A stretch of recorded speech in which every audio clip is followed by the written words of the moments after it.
Meus amados irmãos, a paz do Senhor Jesus Cristo, sejam todos bem-vindos a mais uma edição do Raízes Pentecostais. Novamente, pela graça de Deus, juntos estamos aqui, o irmão Bruno. A paz do Senhor, meus irmãos. E também eu, para juntos meditarmos.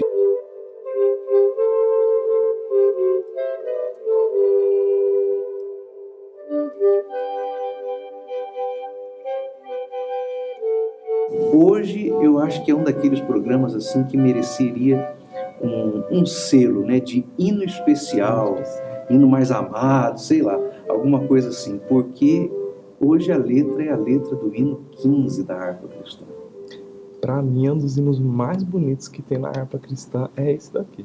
É um dos hinos mais belos. Aliás, eu acho que poderíamos inclusive começar o nosso estudo hoje, ao invés de indo primeiro à letra do hino, falar sobre o autor do hino, porque a história desse autor se liga ao Evangelho no Brasil de uma forma muito espetacular. É muito surpreendente.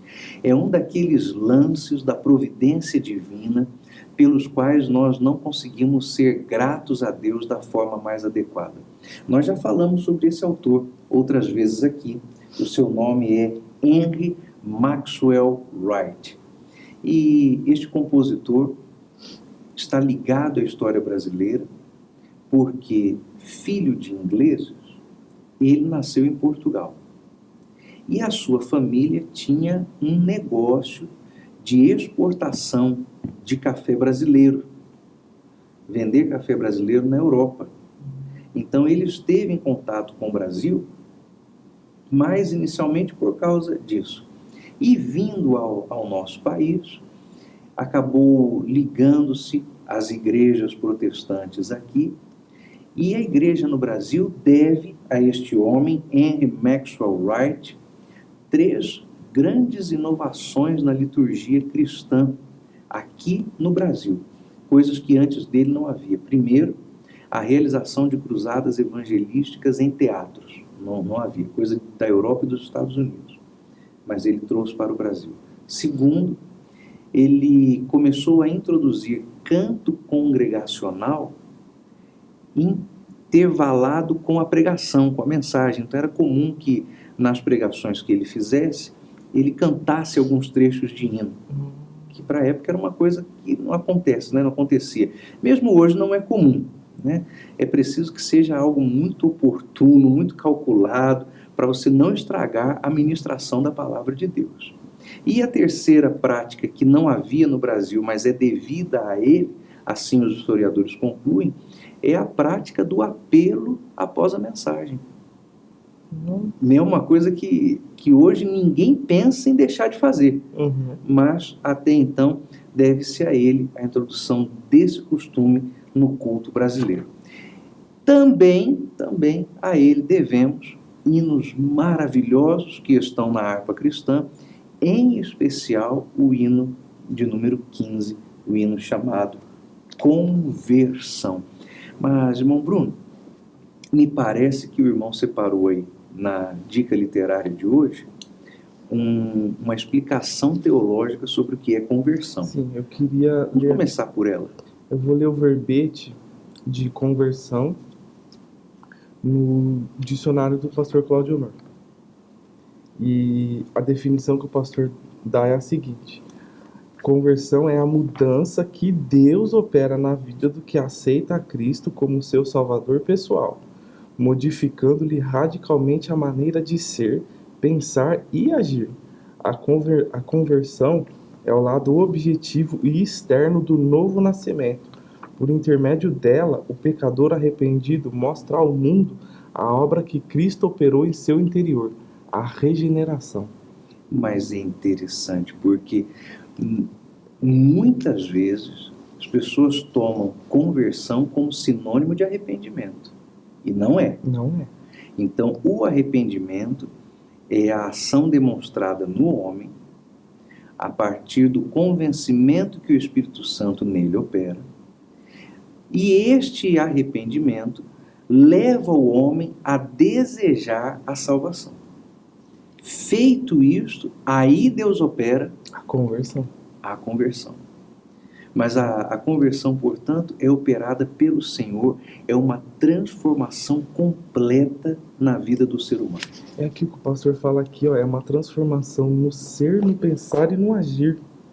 Ó, é a mudança que Deus opera na vida do que aceita a Cristo como seu Salvador pessoal, modificando-lhe radicalmente a maneira de ser, pensar e agir. Agora veja que interessante a precisão teológica desse hino, a precisão bíblica.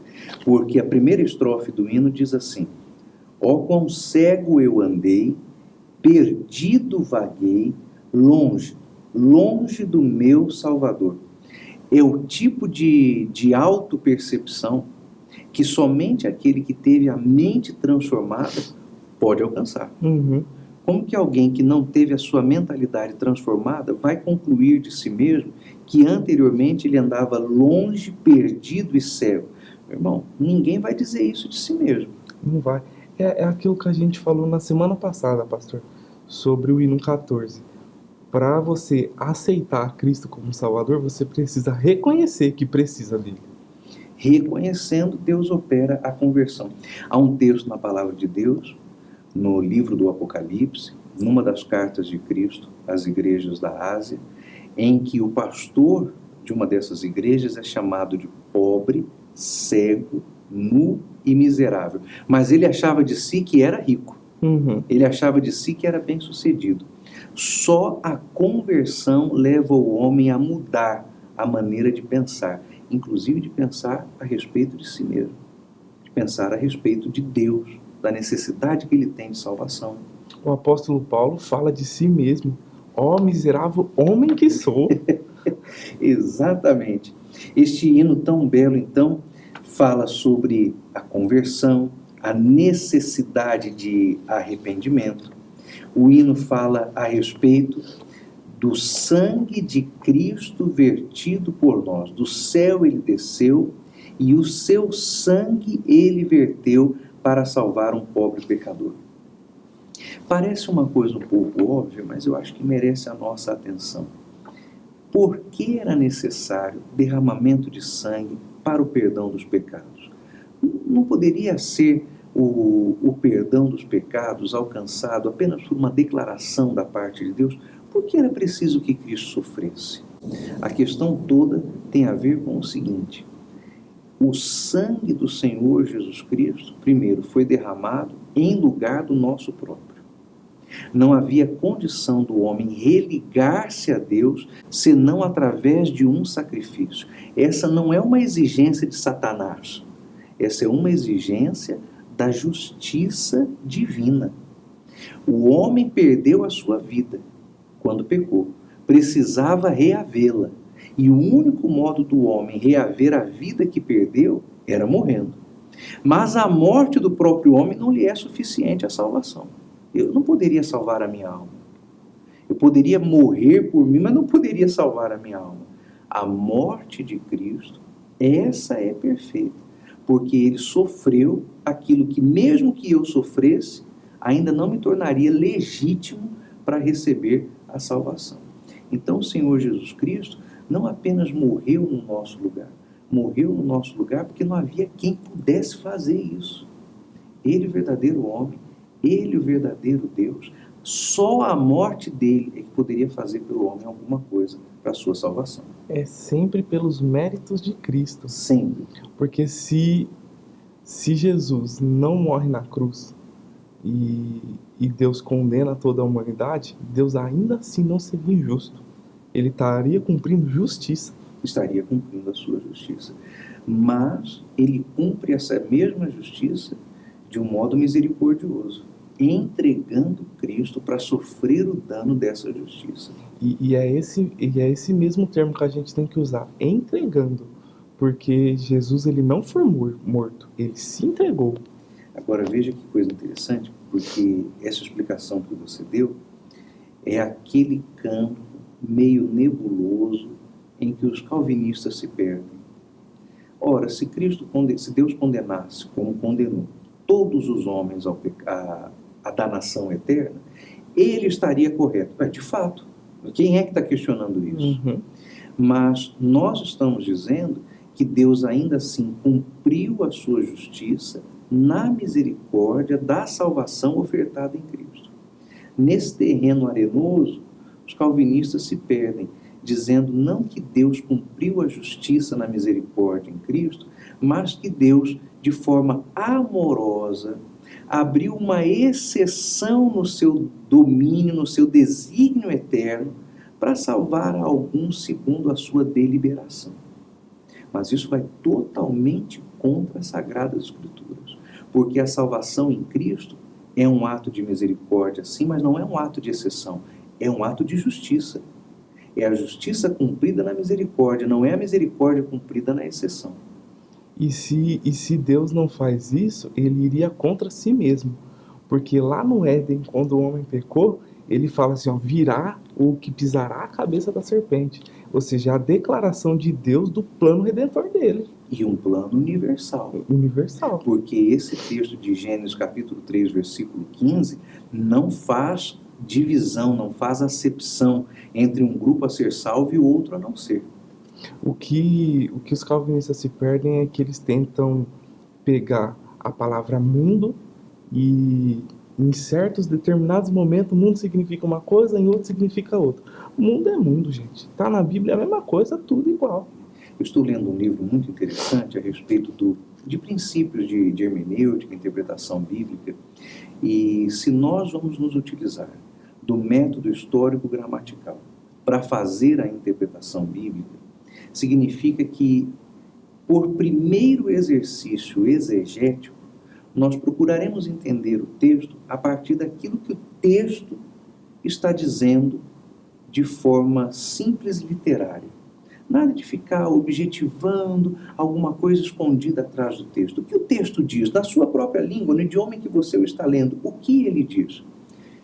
E aí você observa que a palavra mundo nas Sagradas Escrituras tem um senso universal, tem um sentido inclusivista. Mas vem então a interpretação calvinista e chega ao cúmulo de afirmar que o mundo amado pelo qual Cristo morreu é o mundo dos convertidos, dos eleitos, dos predestinados. Não, isso aí é um lapso exegético muito grande e muito sério. Mundo é mundo e Cristo morreu pelo mundo, por todo o mundo, não apenas por alguns indivíduos chamados agora de os eleitos do mundo ou o mundo dos eleitos. Não pode. Isso aí é um malabarismo hermenêutico, porque não cabe na Bíblia fazer essa distinção. Então existe um malabarismo hermenêutico ali que os calvinistas fazem para poder encaixar essa interpretação, porque ela não encaixa. Não cabe, é um erro muito, muito grande.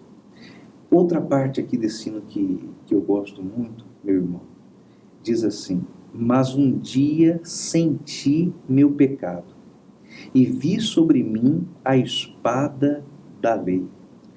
Mas é algo que pode talvez escapar de nós se a nossa memória não se fixar no ato do nosso arrependimento e da nossa entrega em Cristo Jesus.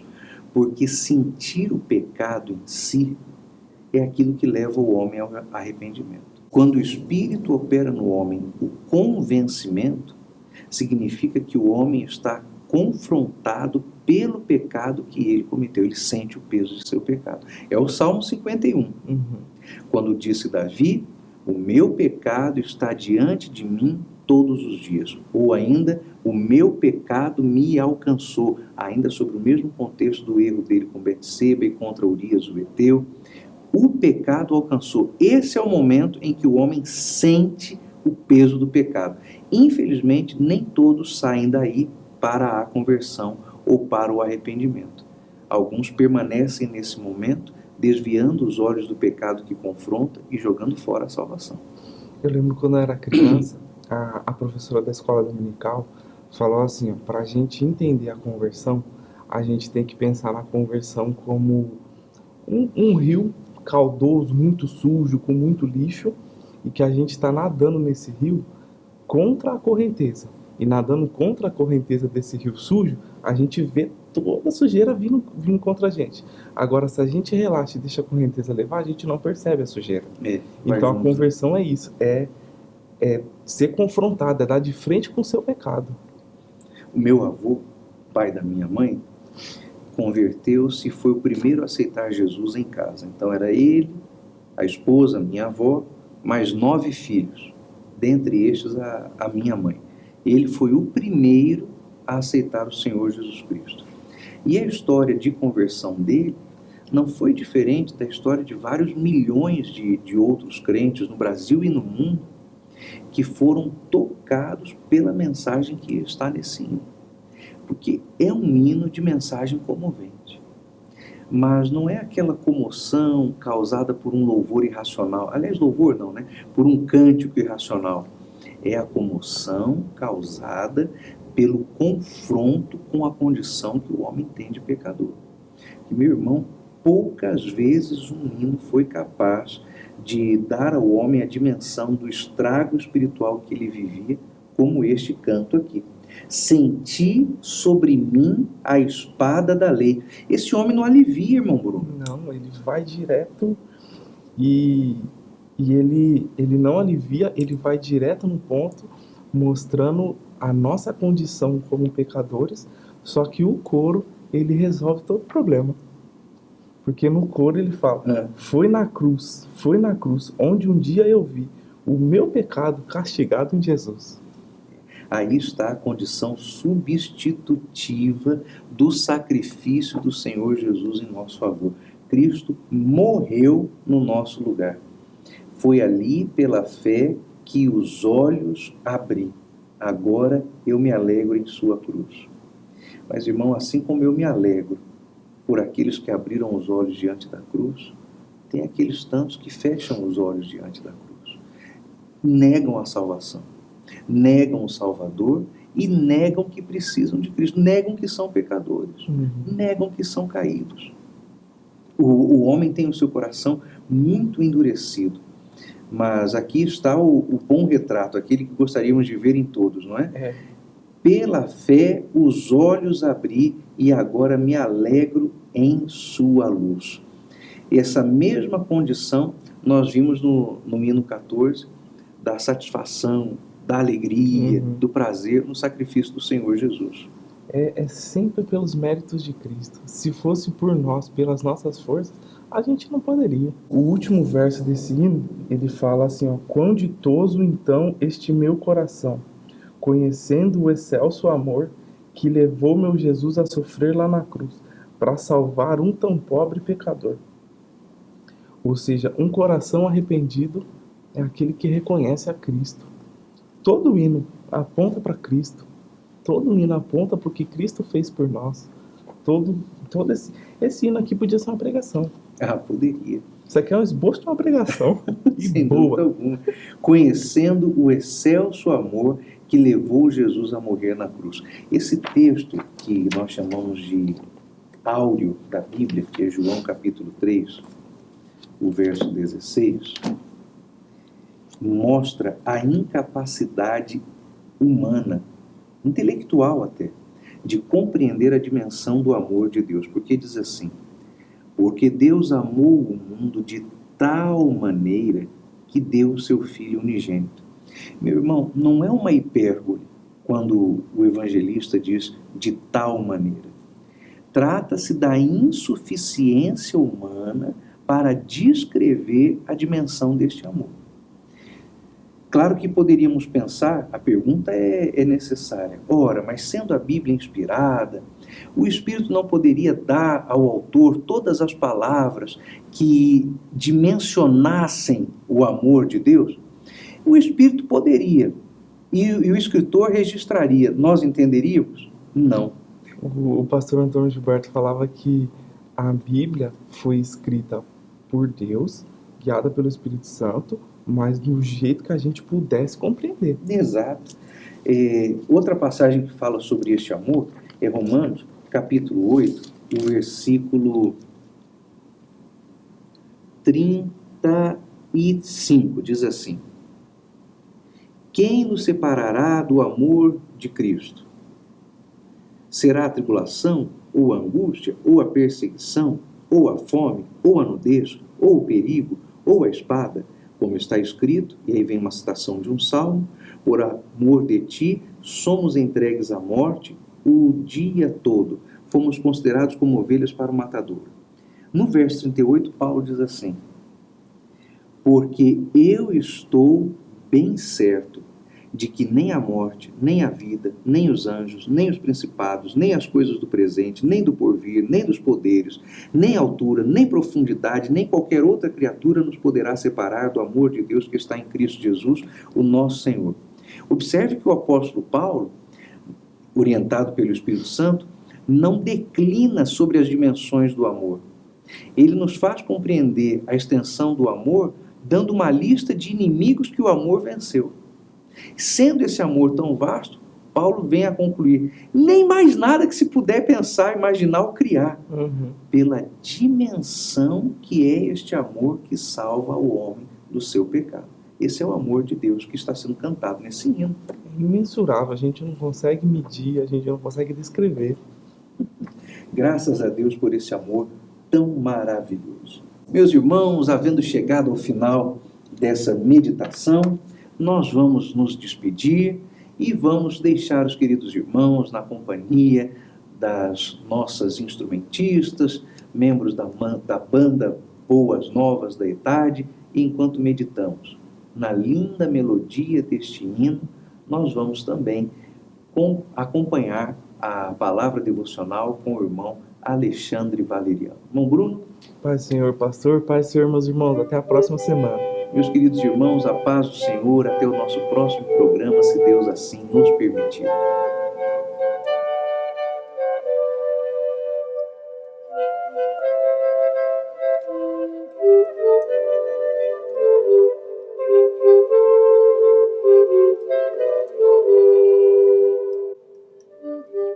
Meus queridos irmãos, a paz do Senhor Jesus Cristo, que prazer uma vez mais estar aqui com você para meditarmos na palavra do Senhor. Hoje nós vamos meditar um pouquinho a respeito do hino de número 15.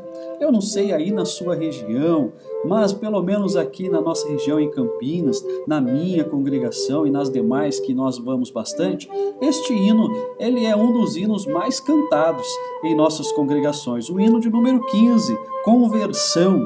Este hino é maravilhoso, eu amo muito ele. Mas eu quero, através deste hino, levar os irmãos à oração que Paulo fez aos Efésios.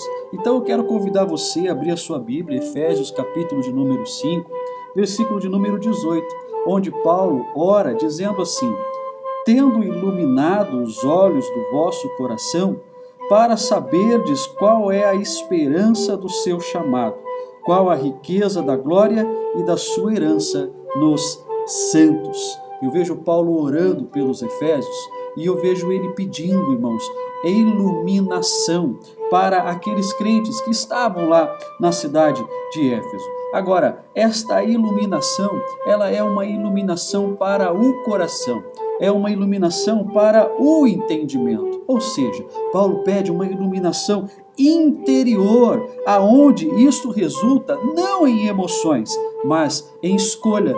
Escolha entre o bem e escolha entre o mal. Escolha entre o pecado e a escolha entre o arrependimento. A escolha entre comunhão com Deus ou rejeição de Deus. Apesar, irmãos, do mundo achar que tem bons olhos e enxergam bem, este mundo tem andado como cegos, e cegos de coração. Assim, um cego de coração não consegue ver, não consegue enxergar os passos que eles dão, e assim são como cegos, conduzindo outros cegos. Suas riquezas estão neste mundo, as suas heranças, sua esperança não passam de coisas que estão neste mundo, mas Jesus Cristo, a luz divina, tem iluminado os nossos corações. Um dia andávamos como cegos, perdidos, sem rumo, sem direção, surdos para o chamado de Jesus, mas a maravilhosa luz que iluminou a minha vida e iluminou a sua vida, ela hoje está neste mundo e quer iluminar o mundo. Por isso, nos alegramos em Jesus Cristo, pois um dia estávamos em trevas, mas agora vivemos em sua maravilhosa luz, e a sua luz tem nos atraído todos os dias. Esta luz abriu os meus olhos, abriram os teus olhos, para que você veja o castigo que estava sobre Jesus naquela cruz. E este castigo me deu paz, te deu paz. Esta luz abriu o meu e o teu entendimento para sabermos que sobre nós estava a espada da lei, mas agora sobre nós está a sua maravilhosa graça, que nos livrou do pecado e nos deu uma nova vida com Jesus Cristo. Mas esta luz que nos revelou Jesus também nos mostra que precisamos fugir das trevas, fugir do pecado, fugir do embaraço, mas fugir também para os pés do Senhor Jesus, porque nele abrigo, o único abrigo seguro que podemos encontrar está diante de Jesus Cristo. Hoje eu quero deixar para você esta meditação e dizer: se tem ainda algo para se arrepender, arrependa-se, converta-se verdadeiramente a Jesus Cristo, porque Ele é a luz da nossa salvação. Arrependa-te hoje, pois a cruz de Cristo, ela está naquele lugar vazia para nos mostrar que a salvação é para todo aquele que nele crer. Por isso, eu encerro dizendo como hino: e agora me alegro em sua luz. Que a luz de Cristo esteja sobre a sua vida, que a luz de Cristo esteja sobre a sua família, que a luz de Cristo esteja sempre sobre você. Nós oramos hoje e agradecemos por tua vida e pedimos que o nosso Senhor Jesus Cristo continue nos ajudando a levar esta luz ao mundo e assim muitas almas se arrepender e voltar a Jesus. Que Deus em Cristo Jesus te abençoe. A paz do Senhor Jesus.